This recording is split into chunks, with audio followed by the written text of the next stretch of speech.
Welcome to writingalong.com, number one resource for everything authentic writing. If you're just getting started and you're trying to find a place to start from, if you don't really know where you're going with your writing, or you feel like there's just this giant list of rules you've got to follow, it's really, really intimidating, as I make it a point in all my videos to say this because I want to say it's completely normal. It's not some unique thing that can't be overcome by you specifically. I don't know if I can do it. No, it's completely normal. As always, check out How to Write a Book in 30 Days, 10-part guide, 24 pages at writingalong.com, completely free. Go grab your coffee. It's going to help. And as far as this video, just breaking rules, I say why you should. I don't say which ones to break because you'll find them as you go. And that's kind of a recurring theme here too, which is with writing, it's not just a checklist. It's not just, this, and that, and I got to follow that, and I got to incorporate this here and put this there. No, it's you're there, and then you have this knowledge of what to use when you need it. You're not just trying to put everything together and making it into something hopefully that resembles a piece of narrative, a piece of prose that people can react to. It doesn't work like that. If it's really coming from you, it'll just kind of spring out of you. And you've most likely already kind of experienced that. You've seen writing inspiration just kind of come to you, and you might not like how it looks. You really might not. Especially if you're early on. It might be kind of embarrassing. But first and foremost, you can very readily admit it did just kind of come to you. I don't feel like you have to discard that either. I save all my early stuff too, and I don't really like looking back through it all the time. I'll never publish it, but it's nice to remember where it all started.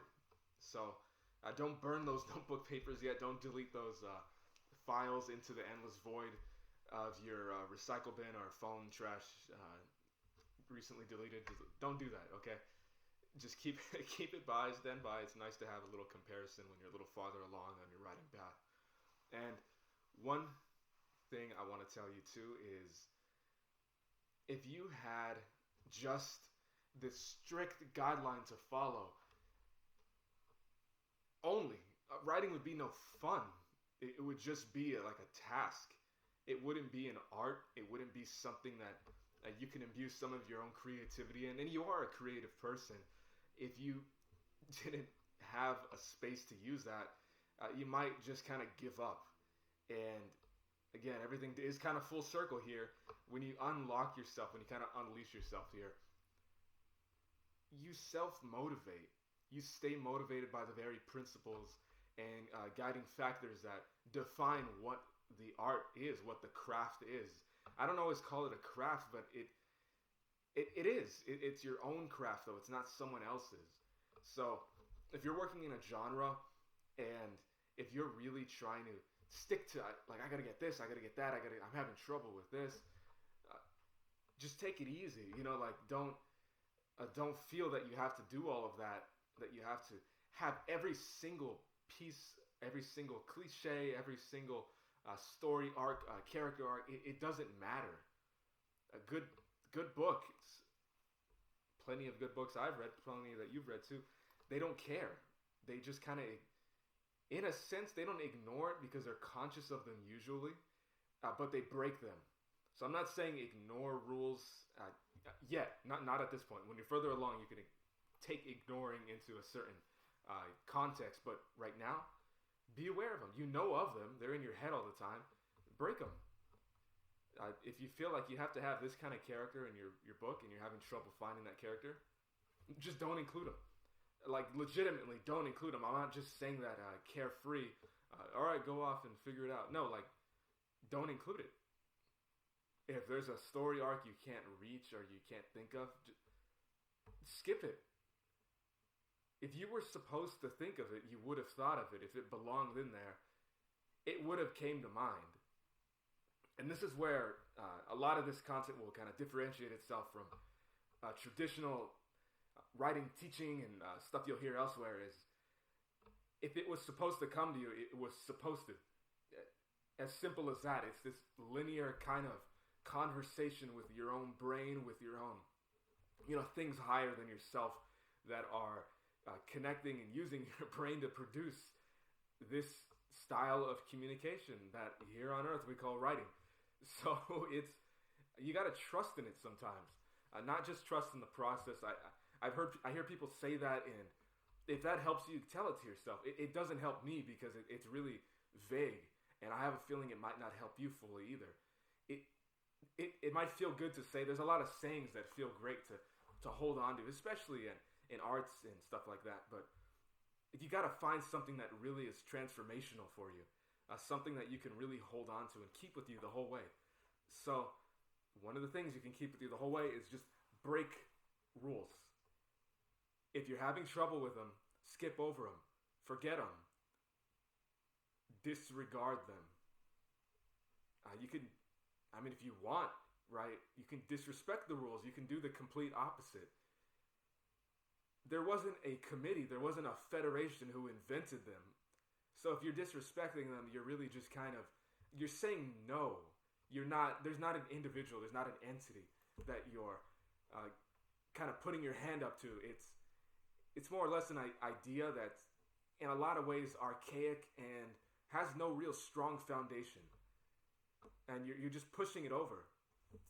That which is not without a foundation, it was going to tip over anyway, so be the one to go ahead and push it forward. And you'll notice, especially if you get a reach with your audience and you connect with certain individuals, they're going to realize that too, and they're going to also push it over as well. And you get enough people doing it, soon that convention is gone. And what comes next, you're not going to erase every single rule in this process, but especially even in the chain reaction, but you're going to create new ones. You're going to be a part of innovation in writing. You're going to be pushing it forward. You're going to be tearing down what doesn't have a place anymore and creating new places, creating new standards, new factors that will really be internalized in the future generation of writers too. But I know writers, all right, you're focused on yourself. We're sometimes a little selfish. If you check out on the website, I define that word. I say what I mean by it. And I'll say it here because you might not click. I don't want you to just not know what I'm talking about. The suffix ish isn't, you don't say it on its own usually. It's usually attached. And when you say it doesn't convey the wholeness of it being. It conveys partial. So, I'll be there at 6-ish.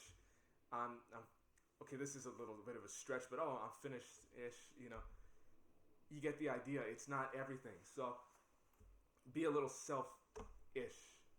You're not a psychopath. You're not a sociopath if you're selfish.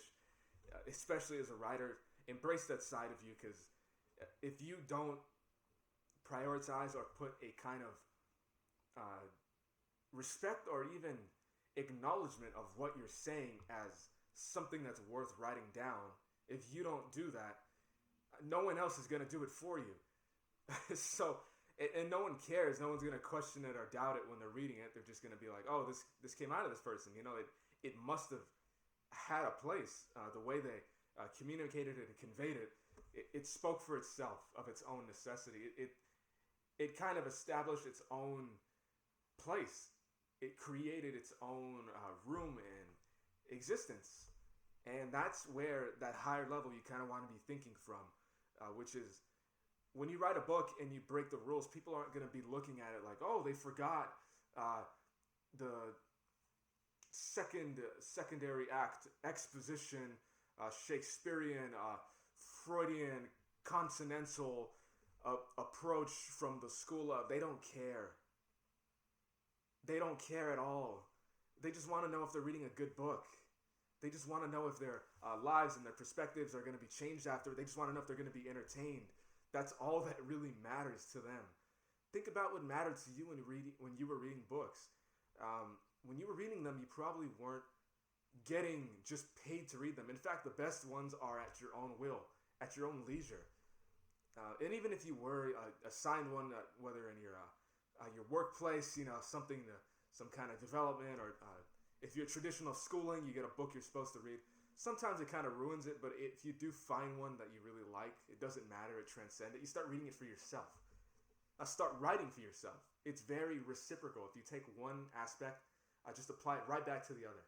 And you meet yourself somewhere in the middle. You don't have to understand that middle. I certainly don't, because it's so abstract and vague. It's not something that's even always the same. It's very changeable. But you're gonna tap into it, and you're gonna understand it when you see, oh, what am I supposed to be doing? What do I like to do? Find that middle ground and find what you think back. What you liked in books. I promise you, no matter what book you've read, if it's got especially if it's held in some regard, it had to have stood out in some way, and it stood out by being audacious in some ways, by being unconventional, by breaking some rules, if not all of them. So don't get there on your book, starting with how do I start? Which rules should I abide by? Let me get my checklist. No, get rid of that. You don't have to throw it away. You can keep it just to remind yourself what you left behind. That's not really a problem, but just remember this, all right? You can break the rules and do it happily. Do so at your own free will, and you're gonna be pleasantly surprised at the results you get. And I promise you guys that. I really legitimately do. If there are some writing rules that you break, and again, I don't say this stuff just to let you off.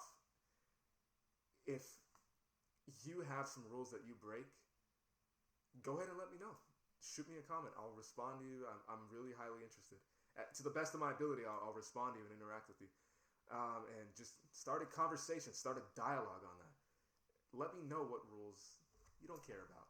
And like I said, that promise, I'm not throwing that around either. I mean it. You can come back here and let me know too. Which ones did you break after watching this video? How did it work out for you? And if you're still encountering some trouble, check out writingalong.com. Grab your copy. I'm serious. This is really just gonna get you in the right place, right? And it's completely free. All right. No promotion here. I don't make a dime off of that. I want you to write your book. I know you can, and you got this. All right. I'll see you around.